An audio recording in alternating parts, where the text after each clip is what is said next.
ઇતિહાસમાં પહેલીવાર છોટાઉદેપુરના લેફ્ટનન્ટની પદવી મળતા છોટાઉદેપુરનું ગૌરવ વધ્યું. છોટાઉદેપુર જિલ્લાનું ગૌરવ, માન અને સન્માન વધારતા લેફ્ટનન્ટ દુકાળસિંહ રાઠવા.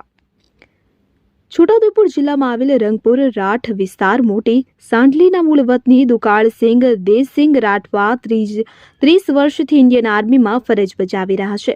જેઓનું ભારે મહેનત, સેવા અને સંઘર્ષ બાદ પ્રમોશન થતાં તેઓને ઓનરી લેફ્ટનન્ટ તરીકે નિયુક્ત કરવામાં આવ્યા છે, જે સમગ્ર છોટાઉદેપુર જિલ્લા માટે અને દેશ માટે ગૌરવની વાત છે.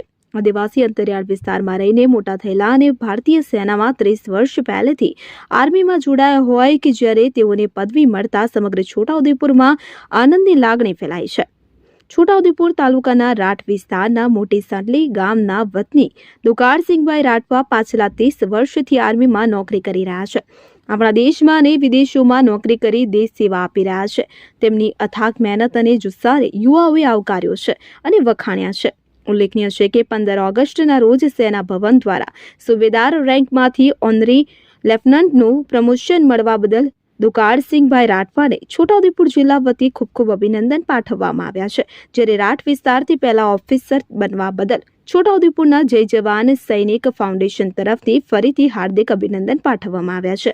છોટાઉદેપુર જિલ્લાના નિવૃત્ત આર્મી સૈનિક જણાવી રહ્યા છે કે અમને ખુશી છે કે છોટાઉદેપુર તાલુકામાં પહેલા કોઈ ઓફિસર રેન્ક સુધી પહોંચીને છોટાઉદેપુર તાલુકા અને જિલ્લાનું નામ રોશન કર્યું છે.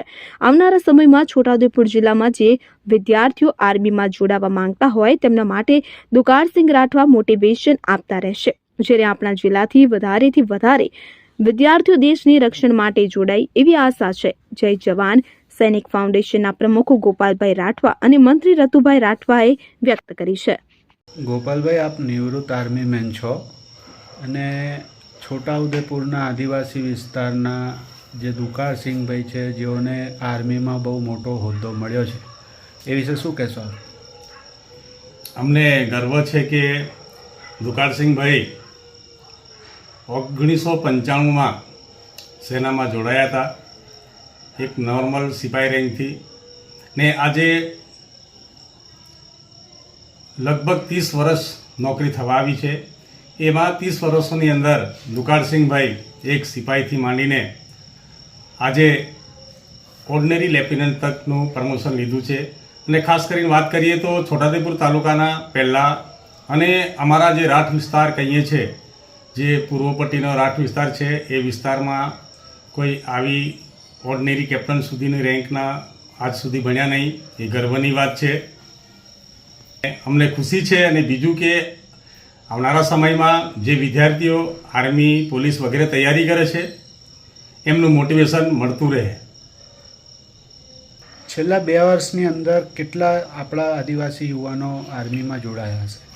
લગભગ જિલ્લાની વાત કરીએ તો 70થી ઉપર અગ્નિવીરમાં હમણાં જોડાયા છે. હાલ કેટલા વિદ્યાર્થીઓ આપણા જિલ્લામાં ટ્રેનિંગ લઈ રહ્યા છે? હાલ હમણાં જોવા જઈએ તો હમણાં રિઝલ્ટ આવ્યું છે, એમાં લગભગ 200ની આસપાસ આપણે છોકરાઓ પાસ કરીને છે અને 1500ની આસપાસ એક્ઝામ આપી હતી. આપણે અમારા એરિયાથી દુકાળસિંહભાઈ આજે ઓર્ડિનરી લેફ્ટનન્ટ બન્યા છે અને આવનારા સમયમાં જેમ છોટાઉદેપુરમાં જય જવાન સૈનિક ફાઉન્ડેશન ટ્રેનિંગ ને ક્લાસ આર્મીની તૈયારી કરાવતી હોય, એમાં દુકાળસિંહભાઈ રિટાયર થઈને આ સમાજને એક પ્રેરણારૂપ ઊભું કરે અને આવનારા સમયમાં છોટાઉદેપુર જિલ્લાથી કર્નલ જનરલ સુધી ભણે એવી અમે અપેક્ષા રાખીએ છીએ. જય જવાન સૈનિક ફાઉન્ડેશન છોટાઉદેપુર દ્વારા ઓર્ડિનરી લેફ્ટનન્ટ બનનાર દુકાળસિંહભાઈને શુભેચ્છા પાઠવીએ છીએ. જય હિન્દ, જય ભારત. હું એક્સ આર્મી રતુભાઈ રાઠવા.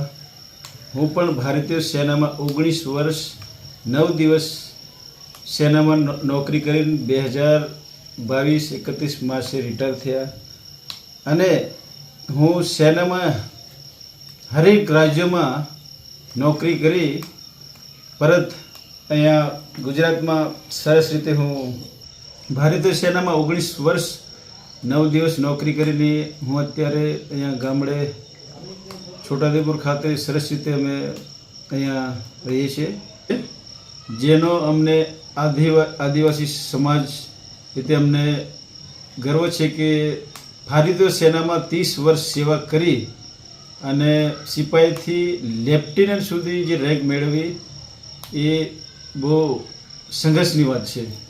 અને દુકાળસિંહભાઈએ દરેક સ્ટેટોમાં એટલી સંઘર્ષ કરી 30 વર્ષ નોકરી કરવી એ નોર્મલ વાત નથી.